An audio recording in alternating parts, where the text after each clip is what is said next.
Take a little while for everybody to get in, but I set this out earlier just as for a sort of format to follow. Each person takes a few minutes to introduce themselves, what their understanding of that position is. You can all write all the position. And then what the, in general, what the role is. It's mostly a civics class. Sure. And a lot of them are just getting ready to be out. And they prepared some questions. But any questions they ask will be tied to mostly it's about civic engagement. And I thought I'd have this here with numbers 1 through 4. I'll let you guys pick and we'll do the order. Tavia Quaid, the civics teacher.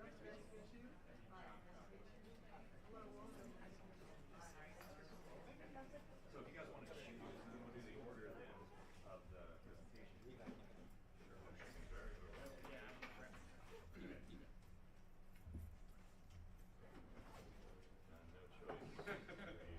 I'm always you got one, all right. I'm usually always last.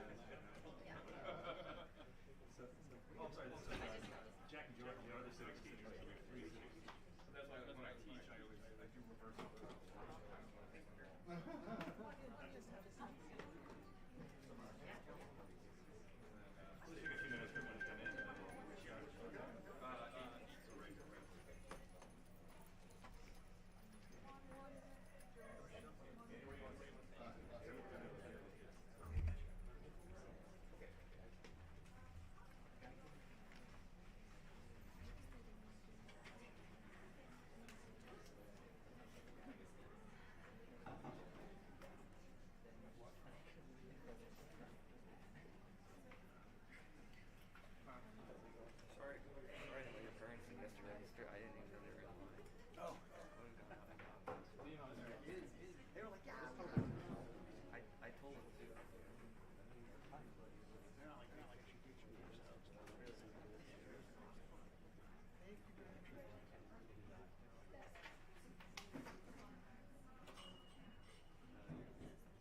Welcome. We'll just give it a few more minutes for folks to get in. If you just want to come in and have a seat. It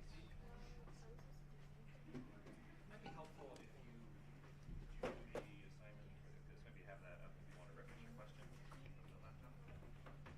My students, you have your pre-engagement, political engagement forum questions. If you want to have those up on your laptops, if you wanted to ask those questions, that's okay. But if you just want to do it from memory, that's okay as well.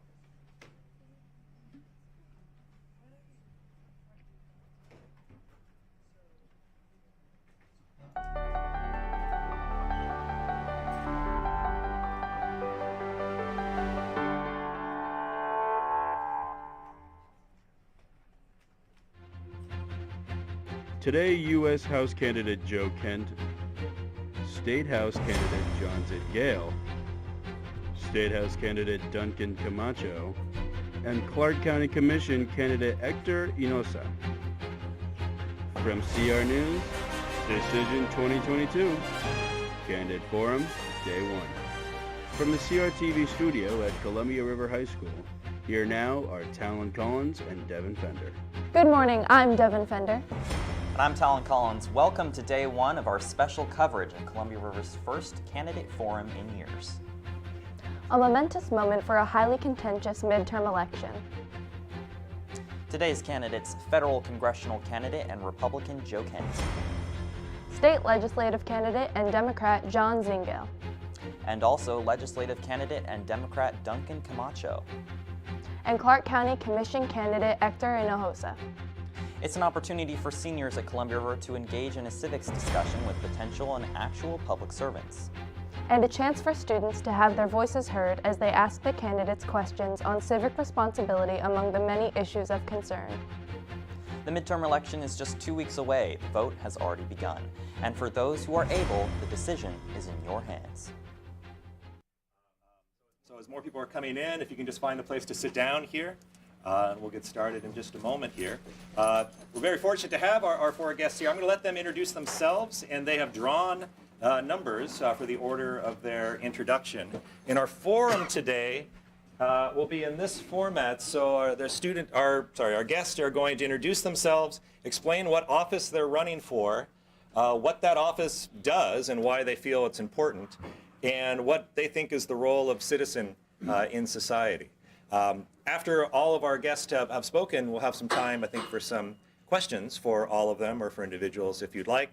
But this is our chance really to get a chance to meet the people who are running to represent you, and I think it's an important opportunity for you. So before we begin at all, please join me in thanking and welcoming our speakers.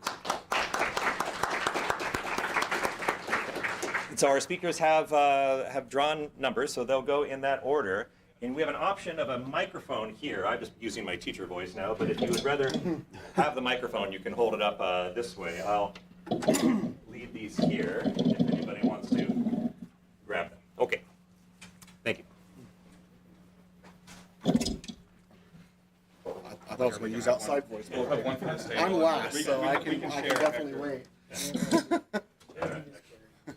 I got really used to using these when I was teaching during the COVID, right? Because when thank you all for coming today. This is really, truly important to me. My name is John Zingale. I'm currently teaching middle school social studies over at iTech Prep, where I've been doing that for the last 10 years.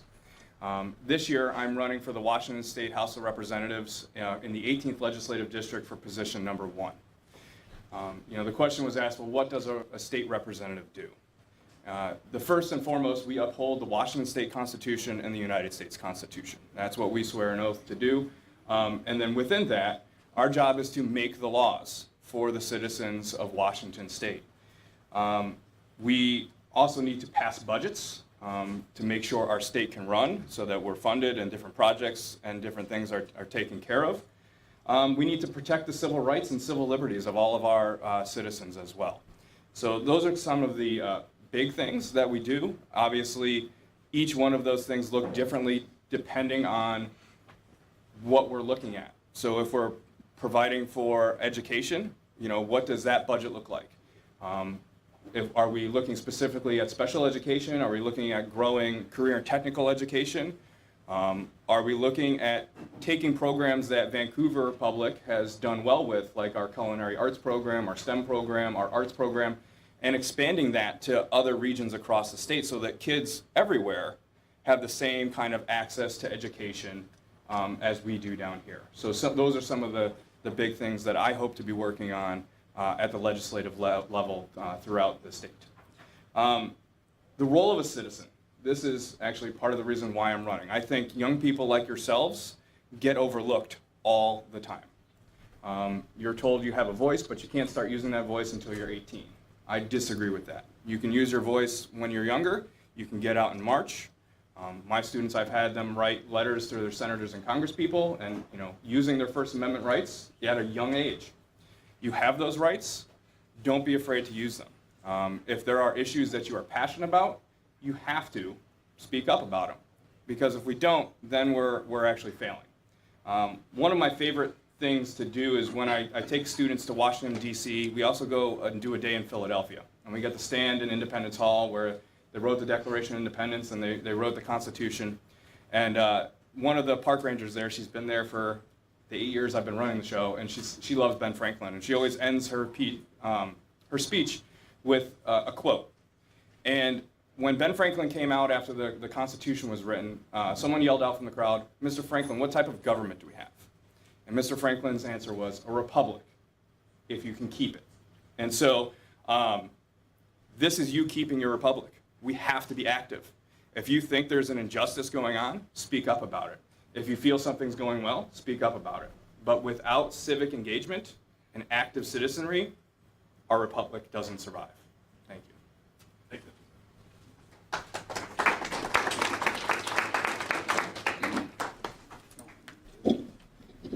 Hey guys, thank you so much for having me. My mic is way louder. My name is Joe Kent. I'm running for U.S. Representative at the federal level, so right here in Washington's 3rd Congressional District. The federal Congress basically is the legislative branch of our government, makes laws, passes the budget, everything that's outlined in Article 1, Section 8 of the Constitution. Everything else is delegated down to the state level. So I think the role of the citizen is to find a place where you can serve and serve to the utmost of your ability, because we have a beautiful country, we have a beautiful republic. If you get the opportunity to travel pretty much anywhere else in the world, you're going to see that what we have here is very unique. The fact that we all get to choose those who have power above us, that doesn't exist in very many other countries, especially in the way that it does here. So finding a way to participate in the political process, whether that's just being an informed citizen, being an activist, running for office, going to school board meetings, all those types of things, and then finding a way that you can give back. The only reason this country works in the way it does is because of the American people. I served in the military for a little over 20 years. That was my calling, but there's so many other ways to serve, and I think everyone knowing that they have a role in service and that their service is very needed is critical to us maintaining good and diligent citizens that protect our republic. So looking forward to your questions, and thanks for having me. Thank you.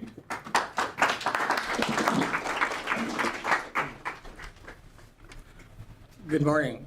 My name is Hector Hinojosa, and I'm running for Clark County District 1.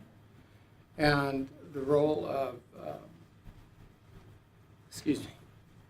I've been involved with many things here in Clark County over the years, and have been actively participating in civic engagement and encouraging others to do so themselves.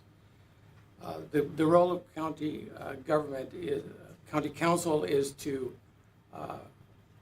make policy and pass ordinances to over 27 departments, pass a budget for those departments, and for me the most important ones are public safety and public health.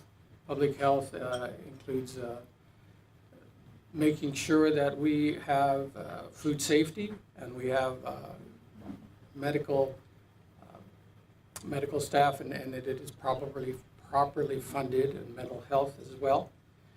And so when we pass those budgets, we have to make sure that we have full coverage and make sure, and my apologies. Let me start over. I'm a little nervous this morning, I apologize. So there's many things that the county council sometimes gets right and sometimes gets wrong. The county council does pass budgets and make sure that we are properly take care of its citizens. But the roles of citizens are that we make sure that those policies are good for all of us. And what I've experienced over the years is that if we don't speak up, then those 5 people on the council speak for all of us, and that's not necessarily always a good case. So without us stepping up, we get told what can be done, and so it's important that we step up and tell our county councilors what should be done. And if we did it wrong, then we need to be told that. I've been doing that for 15 years, and I get a little emotional about it. The only time that we've had any changes when council does things wrong is when we have a large population that steps up. I've been to city council meetings where only 3 people showed up. I've been to county council meetings when 300 people showed up. The only time it changes is when a lot of people show up and raise their voices. I encourage students to do that.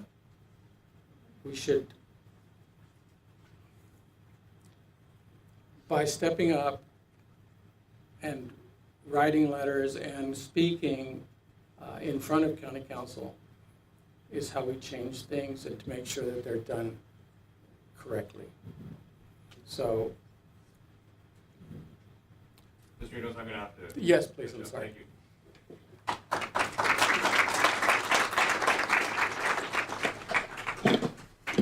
Can you guys hear me in the back? Yeah. Okay, if I use this thing, it's going to, do a high-pitched squeal or something like that. So I'll just use my inside voice. Got it. My name is Duncan Camacho. I am running for state representative here in the 18th Legislative District. I am currently a neurotrauma ICU nurse. I work over at Peace Health Southwest Medical Center over off of Mill Plain. Prior to being a nurse, I was a paramedic for over 10 years in Santa Clara County, which is in the San Jose area of California. So obviously the office I'm running for, state representative, as Mr. Zingale alluded to, is obviously create new laws, change existing laws. Obviously the budget is probably the biggest, one of your biggest components of that. And in education, we're sitting here, education accounts for over 50% of the state budget. So it's very important that that ties into the role of the citizen in this subject. I'm actually going to step back. I'm going to share something that was said to me kind of in a reverse role when I was a high school student. That very little will change until you change it for yourself. And people that would tell me when I was in high school that don't expect much changes because youth doesn't vote.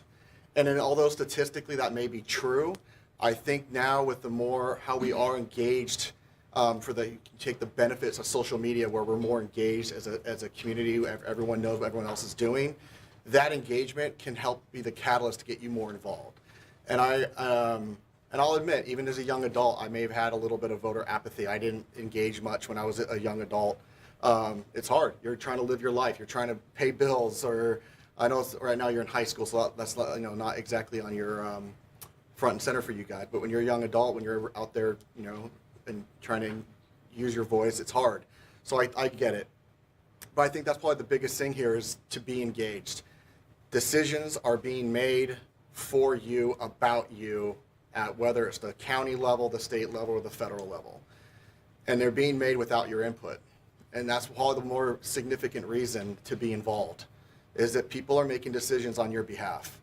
And and when it comes to, when I see the youth in this room, like some of the major evolutions we've had in our society have been because of the youth movement. And it's important. I know it's a lot of extra work. It's not what most people want to do, but I think the more you realize that people can make it, the more you get involved and the more you affect change, the better it all is for society. It gets more stakeholders involved in the process and makes people be held accountable for their actions, especially as for me as a political candidate. I think it's very important in that aspect. So that's kind of my try to engage, try to be involved, get involved, and understand that there are various aspects to our political society where you guys can make a difference. Thank you. So we have about 12, 13 minutes left before the end of this session, and it's an opportunity for the students to ask questions of individual candidates, or maybe throw one out to all four of them too. So I'll turn it over to you. Who would like to ask a question first? Okay.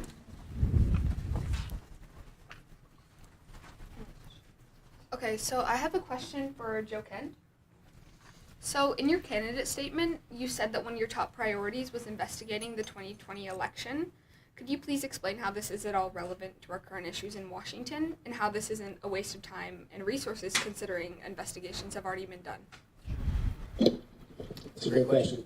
So the election of 2020, there's a lot of folks throughout the entire country that still have major reservations about the election of 2020, and that speaks to our overall election system following 2016. There was a lot of people who had questions about our election process then as well. So it's incumbent upon the people that have power and hold power to be accountable to the American people and to give them transparency. And so when we have an issue like election integrity that affects the very foundation of our country, it's important that we go back, we adjudicate that, we show the American people exactly what happened, and we make sure that people can have confidence in our system. I think right now the way that we vote here in Washington State, by just sending out unsolicited mail-out ballots, and we use closed code tabulation machines. There's a lot of issues with that, and it's not a transparent process. So I think anytime that we can provide transparency, especially at the federal level, this is one of the things Congress is mandated to do with congressional oversight. I think it's absolutely essential. Another question for our candidate.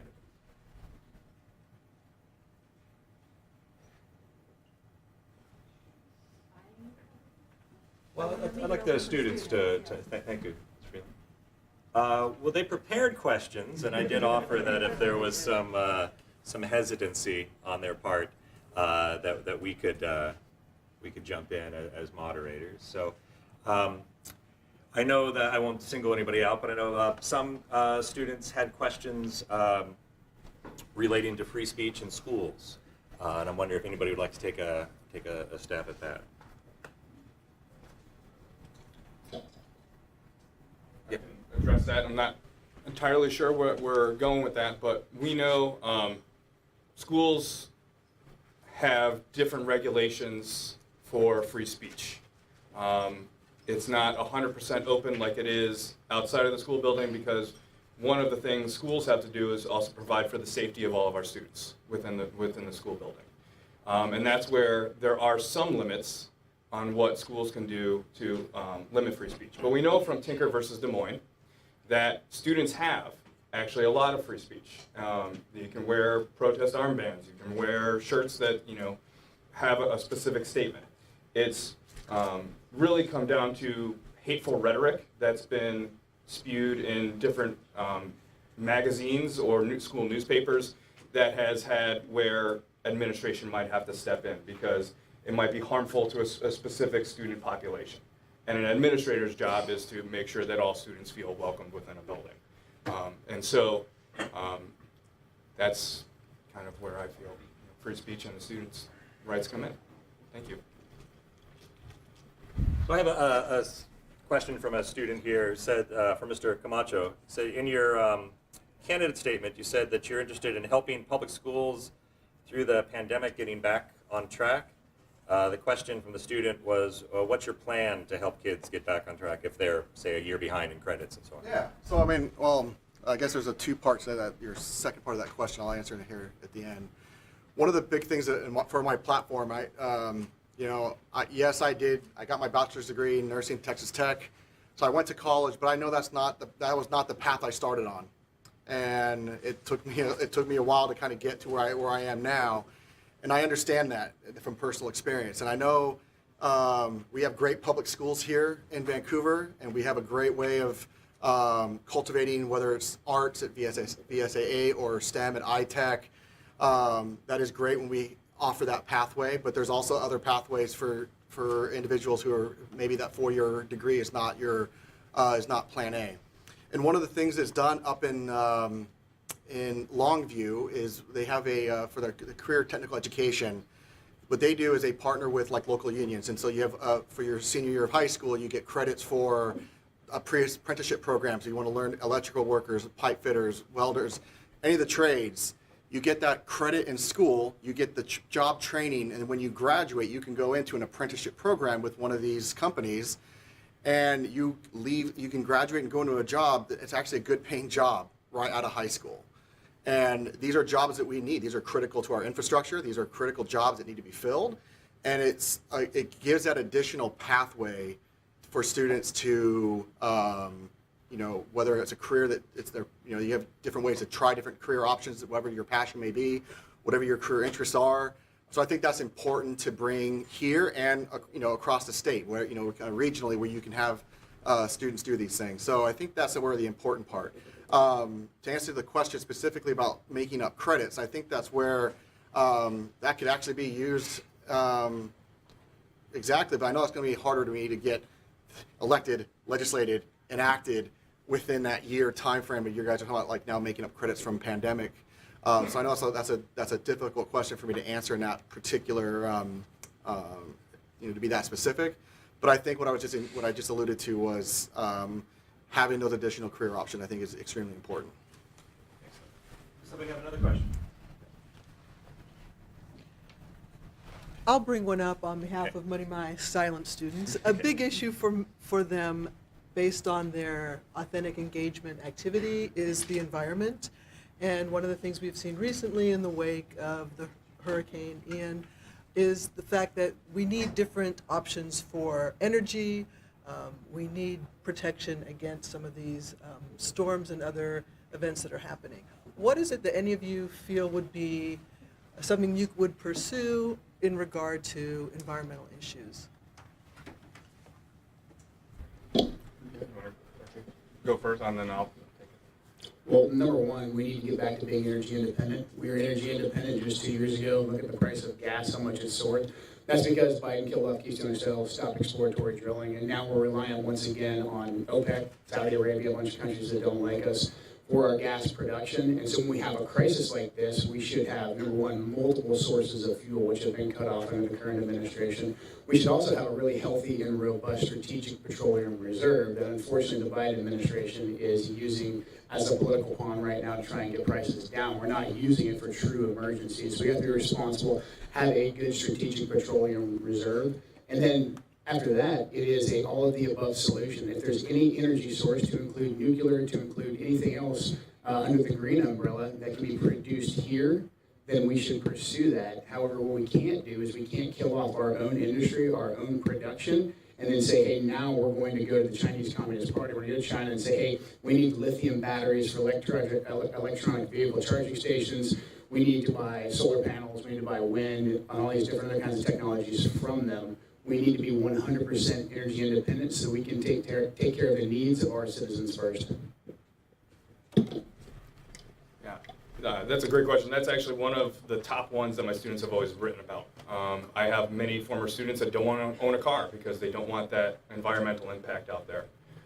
We're blessed to live in Washington State, where we have an abundance of hydroelectricity at our fingertips. But we also need to be more forward-thinking about how we can possibly reduce that so that we can allow our fish and wildlife to come back and acknowledge the tribal sovereignty over the rivers. And so in order to do that, we need to invest in solar energy and wind power, and possibly even, as a lot of environmental groups are looking back at, nuclear power.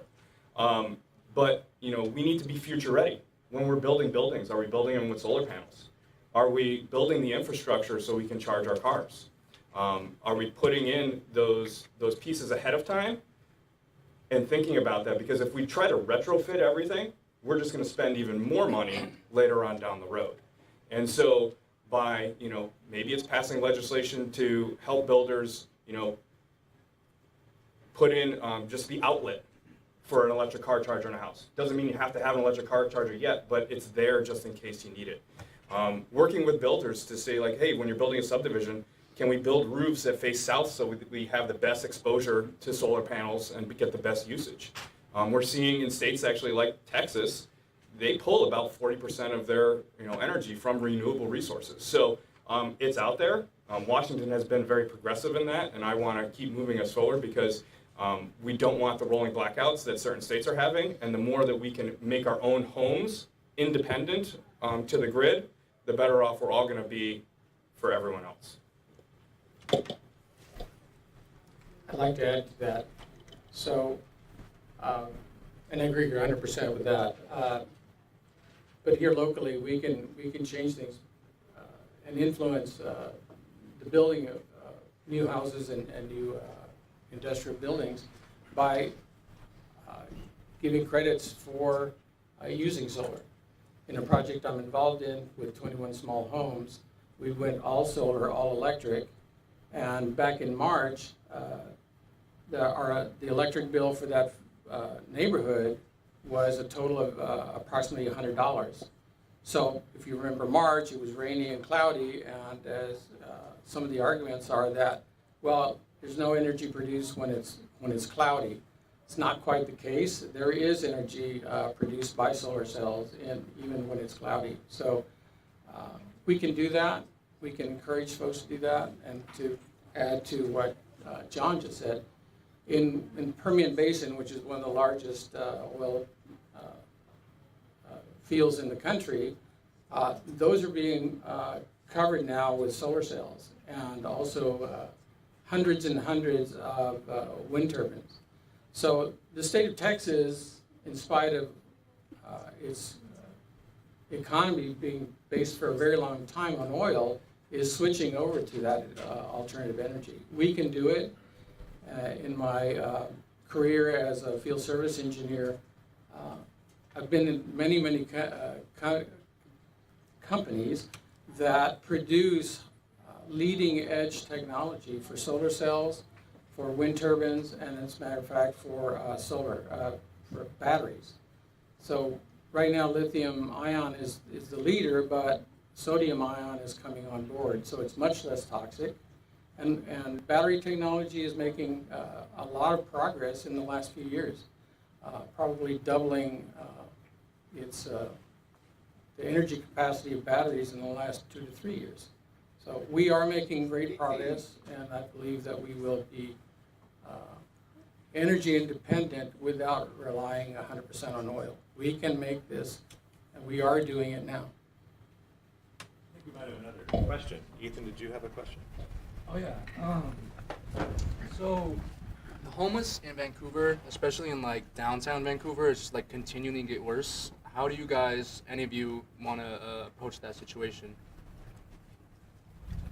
You're the expert on it, Hector. Yeah, so I've been deeply involved with homeless issues over the past 10 years.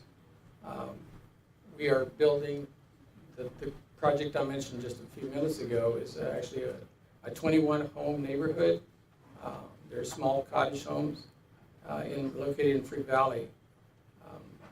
So we're taking folks that are homeless, below 30% median income, and we're housing those folks, but also providing services. So if they've had, many folks on the street develop PTSD just by being on the street. So you have to provide a lot of wraparound services, mental health services, and also behavioral health services. If you provide that and make sure that they're, number one, safe and sound and out of the rain and weather, then you provide ways for them to get back on their feet. The success stories are amazing. They very quickly adapt to being housed and being able to get out and get jobs. So if we take that approach of housing folks, providing services for them, we can alleviate a lot of the problems that we're having in Vancouver. And as a matter of fact, one of the responsibilities of the county by state statute is that the county is authorized to provide funding and housing methods for providing housing for a lot of our citizens that are having problems. And one other thing is that if we keep people in their house, if they're struggling with their mortgage payments or the rent payments, if we can help them get through that tough period, it's a lot less expensive to be able to provide that help up front rather than 6 months down the road when they've already been on the street for 6 months and they've been evicted and they can't get back into housing again. The time that we have left, would any of the state or federal candidates like to address that as well?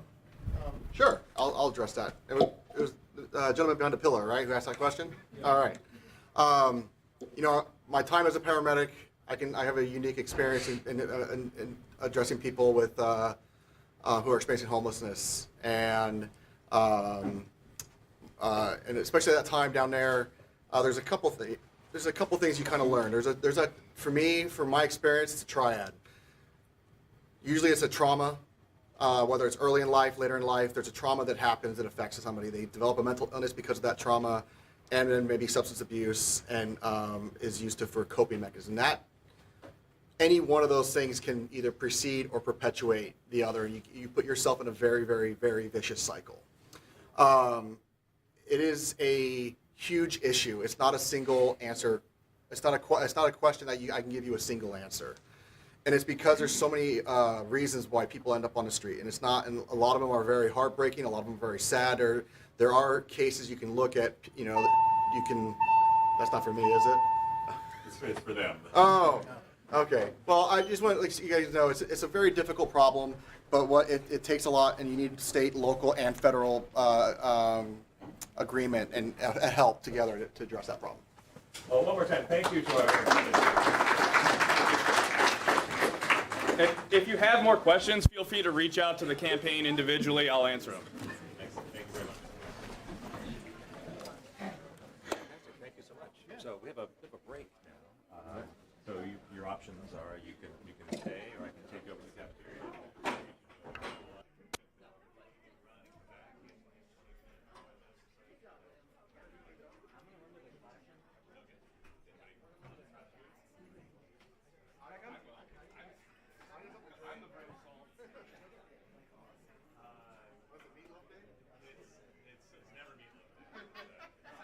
The best day is always the right before Thanksgiving when they do the big turkey and stuff. This is actually my son.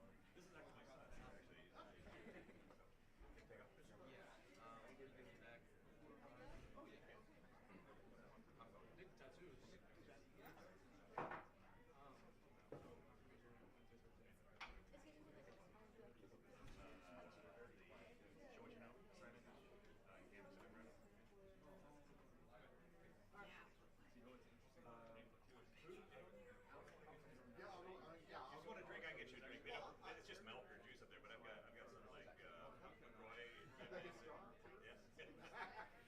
That's why it's not that we don't.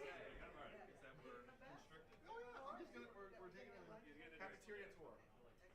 John, you're getting food? You just come along. Mr.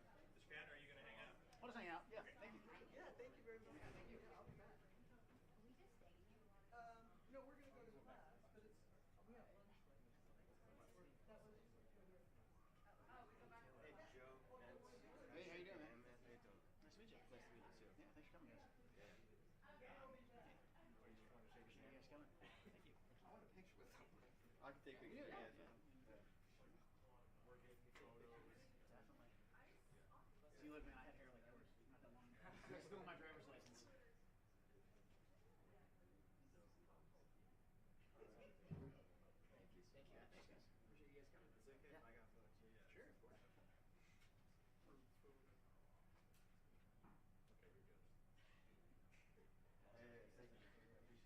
All right, I'm getting it. Hey, you guys convinced me. We'll get a photo. Which side you want? Whatever you want. Thank you. There you go. Thanks, guys. No problem. Yeah, they're shy. Trust me, there's a lot of opinionated people here. You're gonna have fun. Probably next lunch. You'll have fun. Oh yeah. I was laughing at the people kind of hiding out behind them. Back there, like cracking jokes and stuff. What I was doing in high school. I don't know. I'm sad more people didn't speak up. I think this could be fun. Yeah. There's like nobody wants to talk.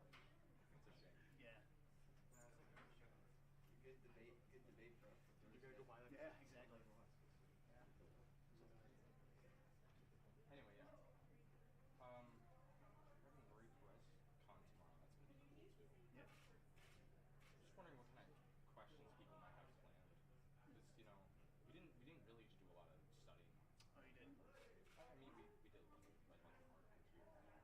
Read the voters panel. Yeah. The funny thing with the voters panel, and this goes for Marie and I, is that they took 10 days to count the votes in the primary, and we were supposed to submit our renewed voter statement for the general like 24 hours after, but they wouldn't tell us who won the thing until 10 days later. So both of our candidate statements are from the primary. So if you look at my candidate statement, it's me attacking Jamie. It's completely irrelevant. It kind of doesn't really apply now. So, and Marie's is kind of generic. I think she probably would have liked the opportunity to attack me, but hey, it is what it is. Anyway, yeah, we're just here for the people who are filming it. Oh, cool. Are you guys filming like as part of? Is there a class? Yeah, it's our film class. Thank you very much. We're live, but it's like. You guys get like class credit for that? Is that part of the class? Yeah. They were good, right?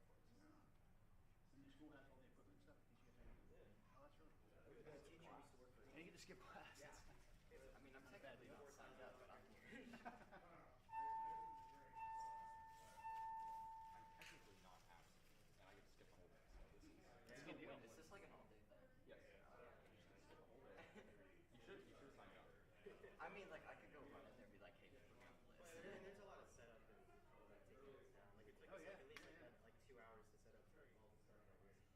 Yeah, because prompts. We always. Yeah, we also like film sports games and also like do like news broadcasts. I've learned a lot still about candidate shooting commercials, like how involved, like lighting, sound, camera stuff is. Yeah, it's an art. So have you met Donald Trump in person? I have, a few times. He's basically what you see on TV now. Sure.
wrap that up. That way everybody maybe have the same amount of time in their speeches, and we'll have enough time for questions at the end. And I'm going to have their questions in front of me this time, just in case they get a little bit concerned about the cameras. We'll take a few more minutes. Hi, Rose. Wait, hey, hi. Sorry, I'm speeding to get here. That's the start of the lunch, so it'll take a minute for them to get in.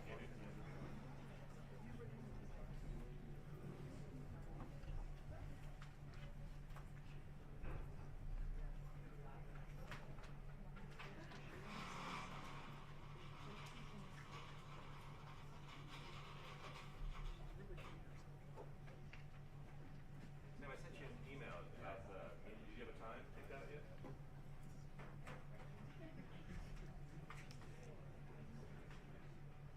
So whatever time it is, just make sure you get it. You let me know before the weekend.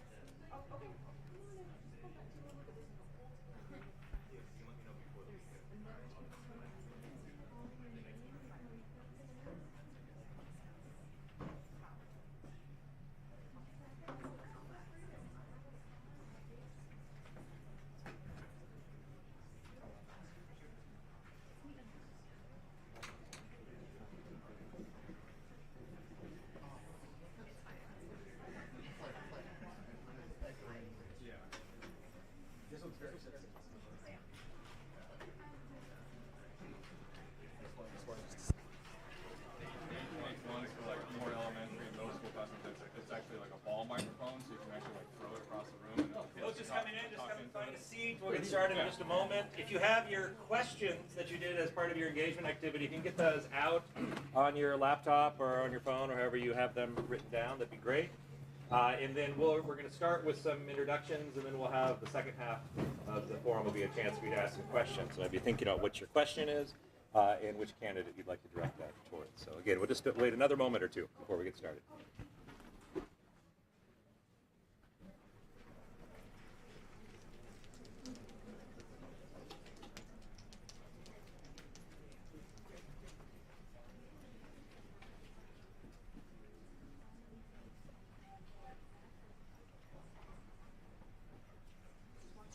Those just coming in, grab a seat. Start in just a moment.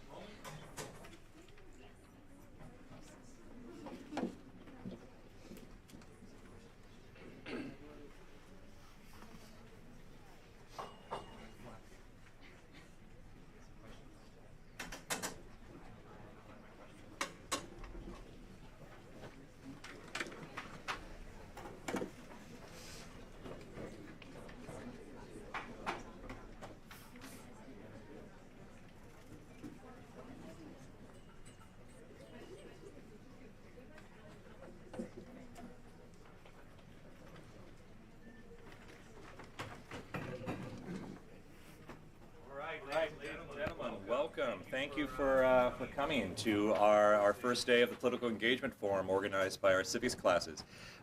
We're very fortunate today to have 3 candidates who appear on the ballot in the general election next month. I'm going to have them introduce themselves in a moment. My name is Mr. Douglas. If you don't know, Ms. George and Ms. Quaid are helping us run this forum, but it's really for your benefit as future voters and current voters to get a chance to meet the candidates who are running for election.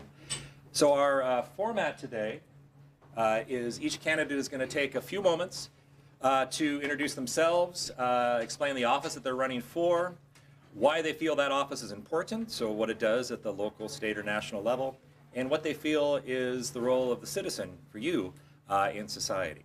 Once they've done that, it'll be open then to some questions. I have questions that students have prepared here, and I'll be happy to ask those questions on your behalf, but it'd really give you the opportunity and encourage you, if you'd like to raise your hand and ask a question of these candidates. So before we begin the introductions, can you join me in welcoming all of our guests?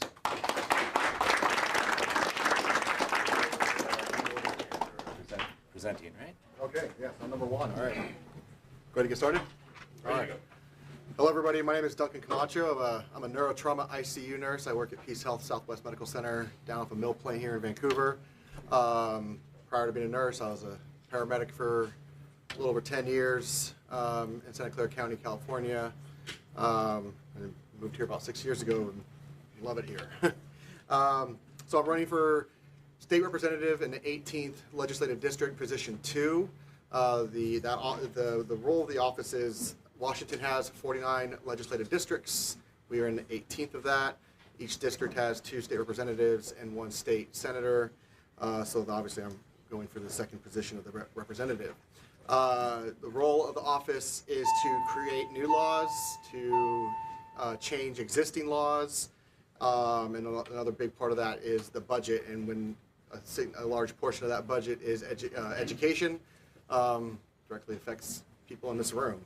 And to the question of the role of citizen in our society, I brought up an anecdotal story in the first group about when I was kind of a reverse role, sitting in the seats you were in when I was in high school, and talking about how youth don't vote, and it's hard to get youth engaged. And I kind of think now, as I've lived my life here, to try to use those positive benefits of social media, where you guys are a lot more engaged. You know what's going on with other people more so than I ever did when I was your age. And I think it's important to understand that so much gets done, and there's been when more people are engaged and involved in our society, and there's been so many times in our life here where the youth movement has been the catalyst for whether it's civil rights, LGBTQ rights. Those were youth-driven evolutions, and so you guys do play an important role. You do have there is statistical data that says that youth don't vote as much, but I think that is changing, and I hope to help that be a part of that change in the future.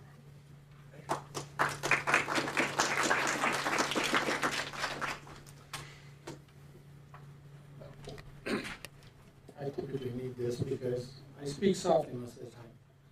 My name is Hector Hinojosa, and I am running for Clark County Council District 1. A little bit of, just very briefly, I'm retired semiconductor industry field service engineer, traveling worldwide. So I'm running for Clark County Council, and what that office does, the most important part is actually approve budgets for 27 different departments, including public health, public safety, transportation, and the environmental department. The reason that's important is that because we all want a safe place to live, we need clean water and air, and we want safe food to eat. So taking care of those things for all of us is incredibly important. Citizens have a duty to make sure that their representatives are doing a good job, and that they're good stewards of our county and all the resources that we share. We're responsible for each other, and it's good if citizens become activists, because activists are the ones that call for change, for the better, and the politicians are the ones that can make that happen. So I want, as being an activist for many, many years, I now want to be sure that I'm a good politician. So thank you.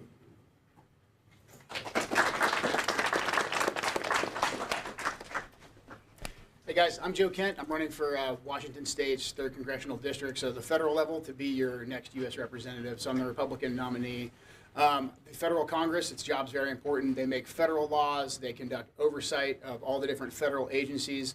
They're the only branch of government that can also send us to war. So it's all outlined in Article 1, Section 8. I was in the Army for a little over 20 years, went to combat 11 times for this country. I consider this a continuation of my service. I think to be a good citizen, you need to find a way to participate in our country, participate in our republic, whether that's going into the military or whether that is just serving at any capacity. And being an informed citizen, I think that's really, really key. Understanding how our government works, each of its different functions, what the difference is between a U.S. representative, a state rep, the city council, and how they tie in, and holding them accountable. Because really, at the end of the day, the people get to choose those who have power over us, those who represent us, and then we also get to show up and let them know how we feel. So Congress, the position I'm running for, I'll be your closest point of contact to the federal government. So thanks for having me, and I look forward to it.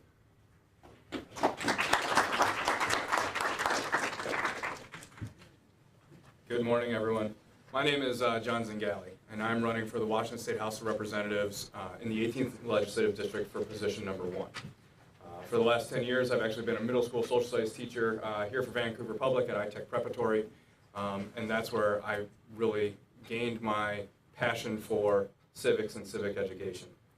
I was asked, what do we do? I think first and foremost, as your representative, I would uphold both the Washington Constitution and the United States Constitution for all of the citizens of our state.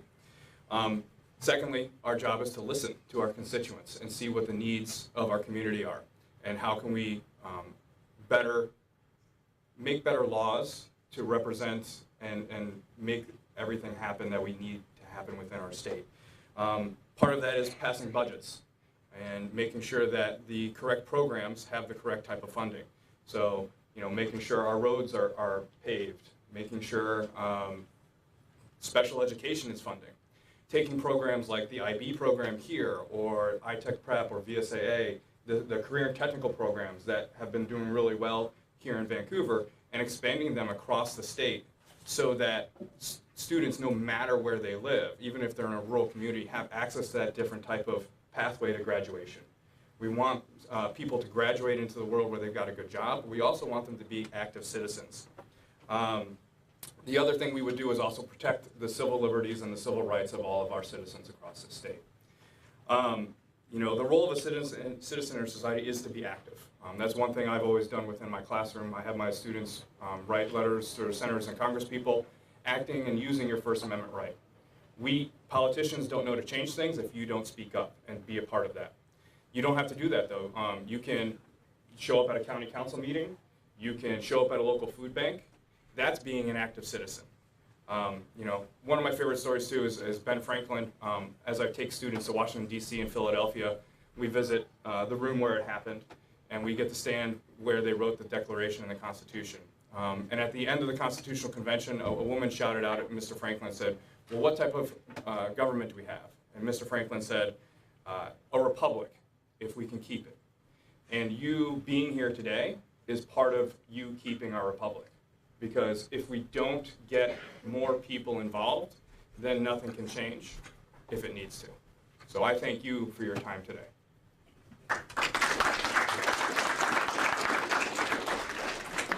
Okay, so with the time that we have left, it is the forum.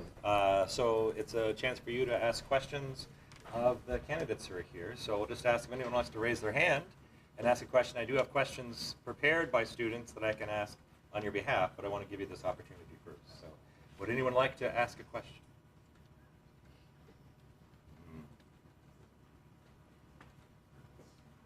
So we'll come back and give you another shot. I'm going to just throw one out here from one of our students. This question was for Mr. Camacho. The question was, you said in your candidate statement that you'd like to see more working class people in the legislature. The student asked, how would you go about encouraging that? Yeah, so I made that statement because I'm a working class person. That's who I want to represent, is working class families in our state. And what I meant by that is, when in terms of how I bring it into education, is expanding our career technical education. So I used the term, or the example up in Longview. For their high school, they have a pre-apprenticeship program for trades, and that is for pipe fitters, electrical workers, a lot of our infrastructure trades. But you get high school credit for that year, and you're getting trained in a trade that when you graduate, you can enter the job as an apprentice for a lot of these union-based jobs, and they're good-paying jobs. And that is where you're right out of high school, and that's where kind of just an additional option. I got my bachelor's degree, but that was not my primary pathway in life. I didn't get my bachelor's degree until I was well into my adult years. So I started out as an EMT out in East LA when I was a young adult, and then became a paramedic. So that trades pathway was something I utilized, and I want to make sure that we have those options throughout our state to provide different pathways for kids to have different career paths other than just a 4-year education. I'll ask again, questions from the students? Oh, yeah. So I have a question for Mr. Kent. My name's Zach Dunn. So in March 2022, you stated that Putin's demands on Ukraine were very reasonable. And since then, you've continued to advocate for a de-escalation program through a reduction of our support of Ukraine. And I think when we allow Putin to annex parts of Ukraine, it's not going to be enough for him. Crimea wasn't enough for him. And he has had a past of violating agreements and treaties, and de-escalation strategies through appeasement have historically never worked. For example, early World War II with the Nazis. So with every demand we let Putin take, we undermine U.S. international authority, and we allow... Yeah, I'm getting to it. We allow Putin's regime to get more political power. So my question for you is, how can you be an America First candidate, yet push some pro-Putin rhetoric? Well, nothing's pro-Putin. I mean, I condemn everything Putin's doing. He should not have invaded Ukraine. That's pretty evident. But right now, what's happened is we've continued to escalate this conflict, and now, according to Biden himself, we are closer to nuclear war than we've been since the Cuban Missile Crisis. So this has the ability and potential of expanding far outside the borders of Ukraine and Russia. So number one, what's our vital national security interest? And it's very hard to identify right now. Is it expanding NATO up onto Russia's border? That violates the entire containment doctrine that we used during the Cold War to prevent a nuclear exchange between nuclear superpowers. Instead, we've just continued to blindly send billions and billions of dollars over there. And right now, no one is incentivized to actually be at the negotiating table. The number one thing we should be pushing for is peace, a ceasefire. Because who's getting killed right now? Ukrainian civilians are getting killed right now because all we've done is pour military aid into Ukraine, saying that, hey, this is your pathway to continue to get aid. And right now we know that about 30% of the aid, that's all that makes it to the front lines. 70% is getting taken away, skimmed off the top by Ukrainian oligarchs. I spent a long time at war. That's about right. Most of the aid that's supposed to go to war, most of the weaponry, all that type of stuff, it ends up in somebody else's pockets while only a small fraction goes to its original intent. So right now the stakes are just far too high. We have a lot of leverage over both the Ukrainians and both off of the Russians. With Russia, we can talk about, hey, we won't continue to expand NATO. We can give you some sanctions relief. This is the exact same strategy that just yesterday the Progressive Caucus in the Democrat Party was recommending to Biden. We have that ability. We also have leverage over the Ukrainians to say, hey, we're not going to give you any more aid unless you're actively at the negotiating table with Putin to figure this thing out. Now, where the borders are between Russia and between Ukraine, that is a Ukrainian and that is a Russian issue. We need no role in drawing up foreign boundaries whatsoever. There's a long history of how that's gone wrong for the U.S. and for Britain. We should stay out of that. But the most important thing right now is what's in our national security interest, and that is making sure we don't have a nuclear exchange and there's no further escalation. Congress has a direct role to play in this, and Congress has been derelict in its duty, Republicans and Democrats, since really the war on terror started, where we just say, hey, the president, regardless of what party he's in, he gets to send us off the war, and we just sign the checks. That's not the way the Constitution was written.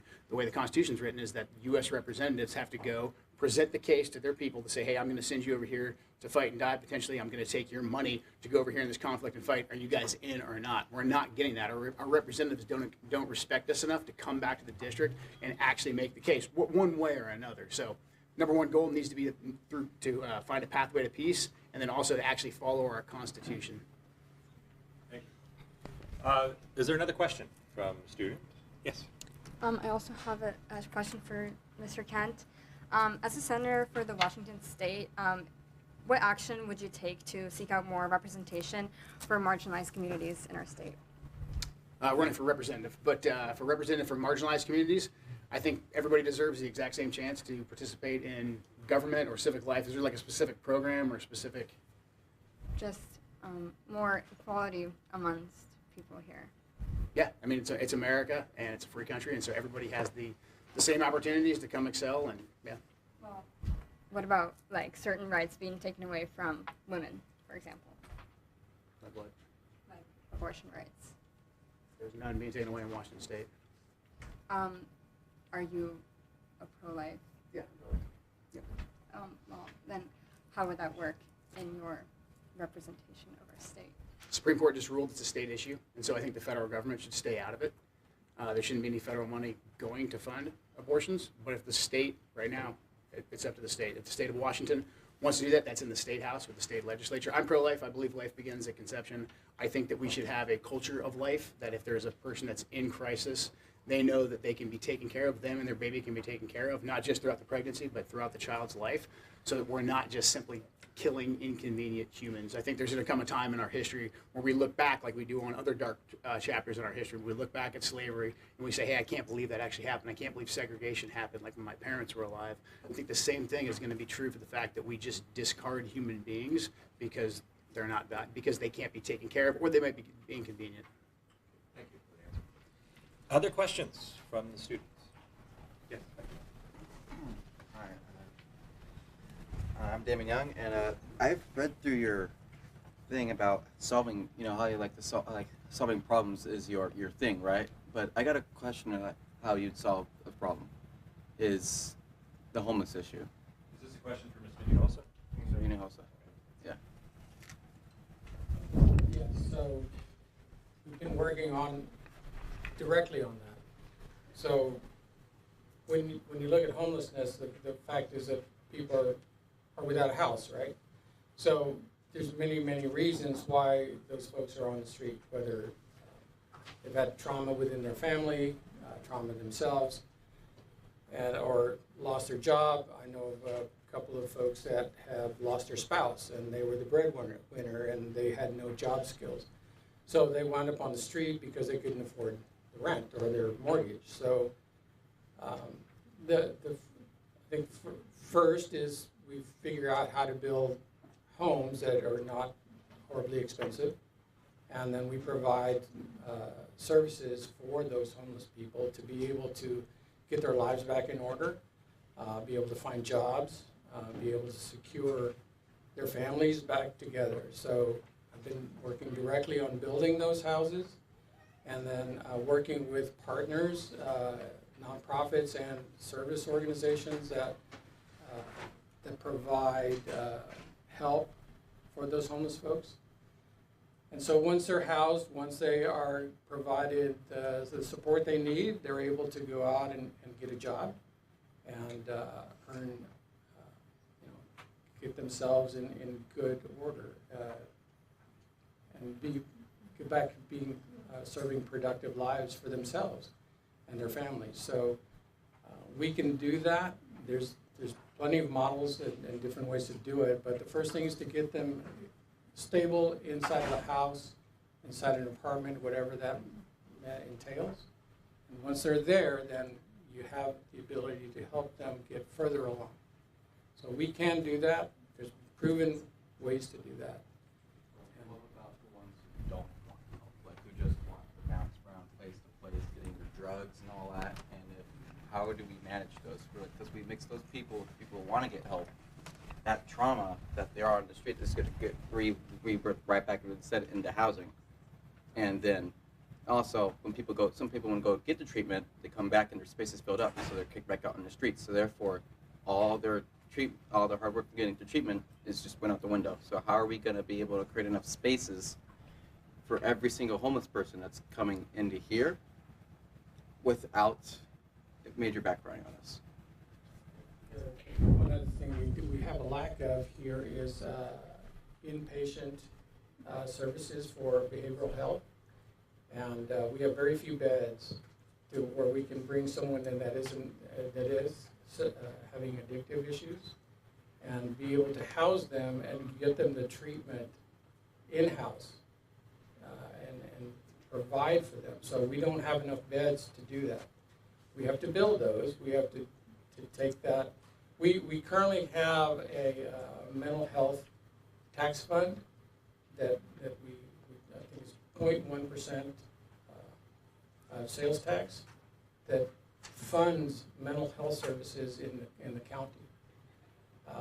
We can do a much better job of allocating those funds into good programs that like inpatient services.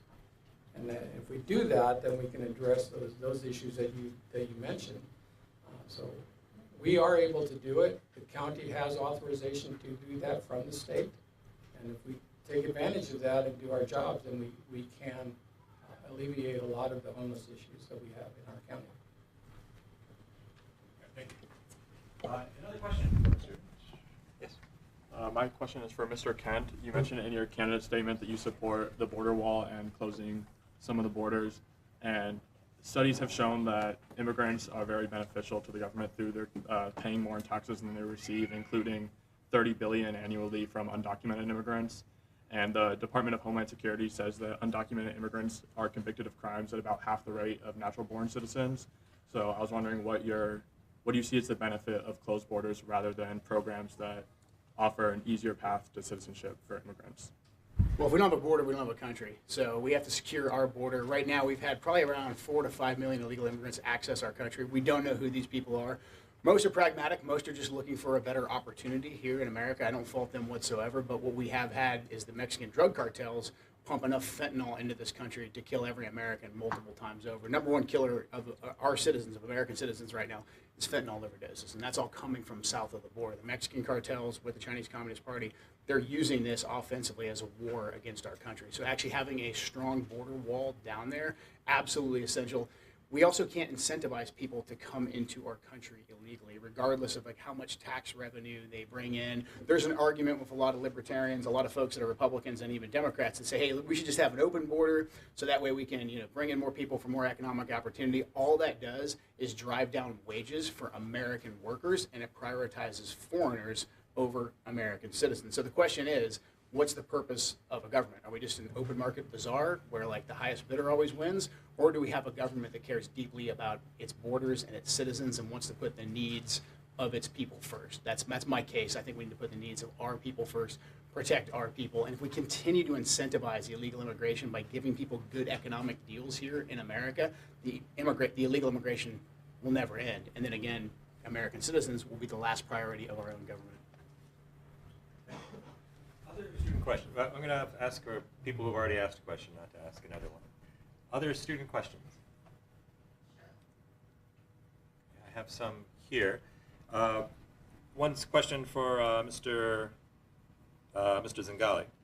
You made a statement in your campaign statement about the need to secure additional funding for schools or see that schools did not have funding cut. Do you have a specific piece of legislation you want to introduce to address that?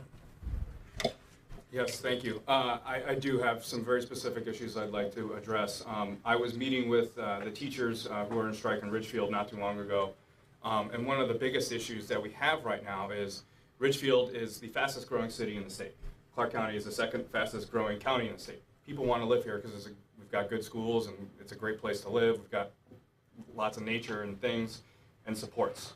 But the problem is, right now, the school bond needs a 60% threshold to pass. It's the only bond in the state that requires that. If you wanted to go build a pool, you can go put that up to the voters, and it would only require 50% plus one threshold. But a school bond requires 60%. And so 59.17% of people in Ridgefield voted to build a new school. But that wasn't enough. And I think that's just hurting them, because now you have two math classes sharing like a portable weight room, like to have math class in. That's not a good learning environment for kids to be successful in. And so I want to lower that to at least 50%, but I would even compromise with my Republican colleagues to make it 55%, so that communities can have more choice over what they can do for their future.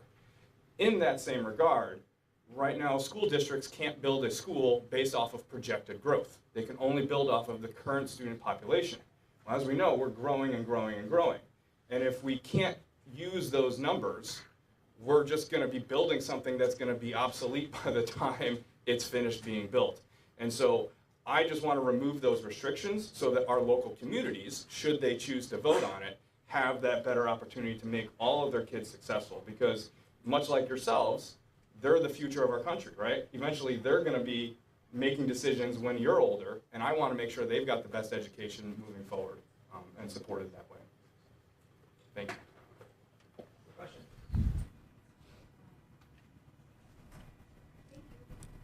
I have another one here. This one is for Mr. Camacho. You said in your candidate statement that your issue is to make sure that first responders can do the job and get the help that they need. Do you have specific goals in mind in regards to that? Yeah, so part of that's going to be a collaboration between our state and county council. It's a misconception that the state has cut funding to officers and whatnot, where that's a county direct issue. But where the state does get involved right now, if you want to become a police officer for Clark County, or you have to go to Burien to get your training done. You can wait 6 months, 9 months to get into the academy.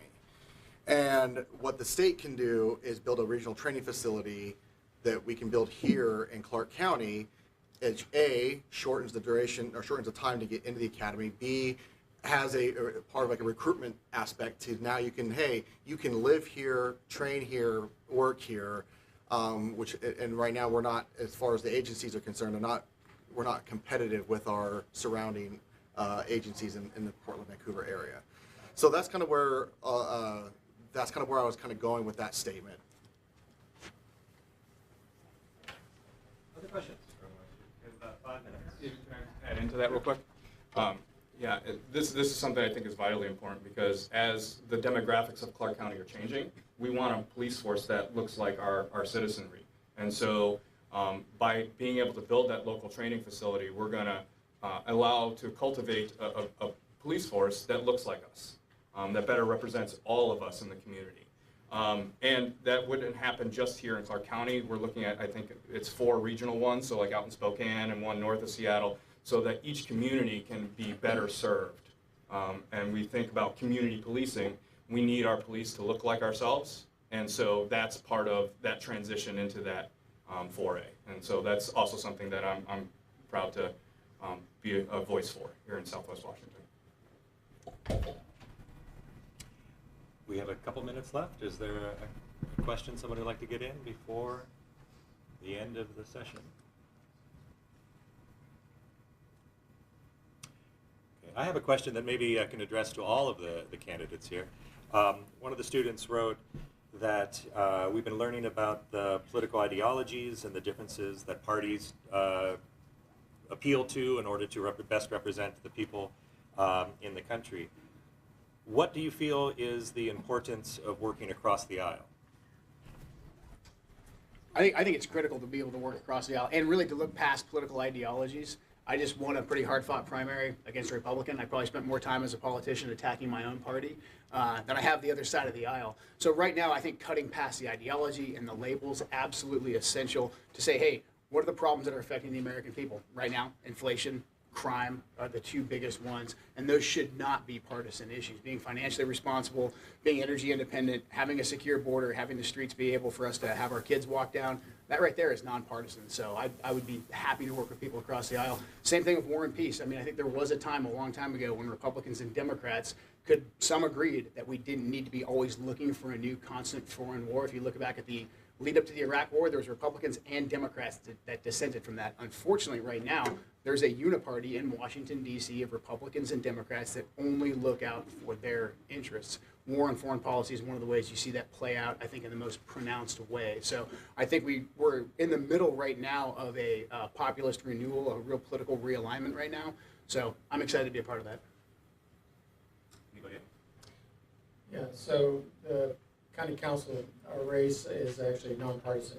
So problems are nonpartisan. We can put ideology to figure out how to solve it, but the fact is problems themselves are nonpartisan. If we can just sit down and collaborate and agree what the problem is, we can find that solution. So we have problems here in Clark County, and we can solve them, and without going one side or the other, we can solve them. So that's what I want to do. This is something that I've always tried to impress upon my students when I've been teaching in the classroom. I want you to look at the individual issues, right? Because that's what really matters. We have to get along. And if you go back and study history, today's Democrat was once a Republican. The parties have switched several times throughout our country's history. Check out The Roosevelts by Ken Burns if you want to see something really cool about how they really do shift in the early 1920s. But it's imperative that we work together, because if we're truly going to move our entire country forward, we need to do it together. We can't just be standing up and yelling at one We've seen a lot of that, I think, these last 5 or 6 years. And that's quite frankly one of the reasons why I'm running, is because I want to show you that we can do this without that type of rhetoric, because one day I want one of you to come and replace me, right? And we need to get along together. We can disagree on sometimes how things are going to happen, but if we're going to sit down and address climate change, let's sit down and address climate change and put some of that other stuff to the side, because we know we might have to, if we're going to move it forward, we need to focus in on that one issue. And I think we have to be able to do that. And sit down at the table and have coffee with one another, too. So. We're going to have to stop there, but one more time, please join me in thanking our... Tomorrow, about 4 other guests as well. Hope to see you then. Thank you again. Last time.